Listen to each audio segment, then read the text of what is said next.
The word que is one of the most versatile and commonly used words in Spanish. It might even be the most important word in Spanish. Well, that's because it can be used as a conjunction or a relative pronoun, an interrogative, an exclamation, even parts of fixed expressions. In this video, we'll go over 8 ways to use que in Spanish. So let's get started. But just really quick, we want to thank Adrian Stokes for the Buy Me a Coffee donation. That's right, and to our first YouTube member, Inez, for all of her support. We really appreciate it. Okay, number 1. The most common use of que is often used to just connect clauses and is similar translated to the word that in English. For example, I hope that you come to the party. Espero que vengas a la fiesta. Or Miguel said that he was tired. Miguel dijo que estaba cansado. Or she believes that she can do it on her own. Ella cree que puede hacerlo sola. Now, remember, Spanish doesn't always directly translate to English because in English we actually don't have to use the word that. We can, but we don't have to, whereas Spanish must use the word que. So in English we could say something like, I think that he's happy, or just simply, I think he's happy. But in Spanish, we have to say, Creo que él está feliz. We can't say, creo él está feliz. No. Now, how about we know that it's true, or we know it's true? Sabemos que es verdad. We can't say, sabemos es verdad. Or, I think you won't arrive on time. Creo que no vas a llegar a tiempo.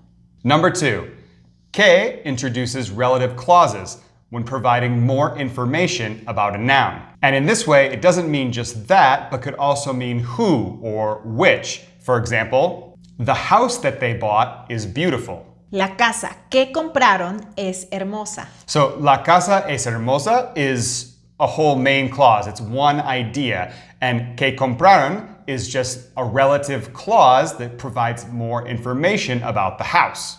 Another example would be the mystery movie that we saw was confusing. La película de misterio que vimos fue confusa. So, que vimos is a relative clause. We don't need it in the sentence, but it helps to give more information about the mystery movie. Or, those kids who are playing in the park are my nephews. Esos niños que jugaban en el parque son mis sobrinos. Number 3, when used with a question mark or in an interrogative structure, que means what or which. This can be really confusing because the word cuál also means which in Spanish. Okay, let's quickly go over the differences between que and cuál so we stop confusing them. When used with the verb ser, que asks for a definition and cuál asks for specific information. So, for example, if we said, what is cubism? ¿Qué es cubismo? Here we used que because we're asking for a definition. But if I were to ask something like, what is the capital of Argentina? ¿Cuál es la capital de Argentina? Here I'm asking for specific information. So we want to use cuál, although they both meant what. Now, I think what really confuses people with que and cuál is when they're used with adjectives because you can technically use either or, and it means the same thing, but que is preferred. So for example, what food do you want? Chinese or Indian food? ¿Qué or cuál comida quieres? ¿Comida china o hindú? So que or cuál, they both work, but que is preferred. And lastly, when choosing between elements of a group, whenever the elements are different from each other, you're going to use que. And if the elements are the same, you're going to use cuál. For example, what are we buying? A book or a watch? ¿Qué compramos? ¿Un libro o un reloj? So a book is different than a watch, so we're going to use que. But if we say something like, what's your favorite color? ¿Cuál es tu color favorito? So in this group of elements, they're all colors, they're all the same. So we want to use cuál. Okay, so knowing those differences, here we see que meaning what or which in these questions. What do you want to eat? ¿Qué quieres comer? What time is it? ¿Qué hora es? What do you prefer, coffee or tea? ¿Qué prefieres? ¿Café o té? Number 4. When que is used with an exclamation mark or in a heightened tone, it expresses amazement or emphasis. And in this way, que will mean how or what a. For example, how cold it is today. ¿Qué frío hace hoy? Or those tacos were delicious. How tasty. Esos tacos estuvieron deliciosos. ¡Qué ricos! Or what a surprise to see you here. ¡Qué sorpresa verte aquí! Okay, here's a good time to pause and remind you to please like this video, subscribe to the channel if you still haven't. You can always head over to Buy Me a Coffee and donate to the channel to give us that caffeinated energy we need to keep making videos like this to help improve your Spanish. And don't forget, Jeff, we also have memberships now, and we'll leave those links in the description of this video. Number 5. Que is used to express comparisons, and in this way, que will translate to than. For example, he's taller than I am. Él es más alto que yo. Or, they prefer working remotely than in the office. Ellos prefieren trabajar remoto que en la oficina. Or, Cecil likes sports less than video games. A Cecil le gustan menos los deportes que los videojuegos. Number 6. Que can function to give commands or express a wish indirectly. And in this way, que translates to let or expresses that we want someone to do something. For example, have a good day. Que tengas un buen día. Or let the next one in. Que pase el siguiente. Or don't let her forget the appointment. Que ella no se olvide de la cita. Wow, we've already seen 6 different ways to use que and still have 2 more to go. Have you seen these ways before, or are you learning them for the first time? Leave us a comment and let us know what you think. All right, let's keep going. Number 7.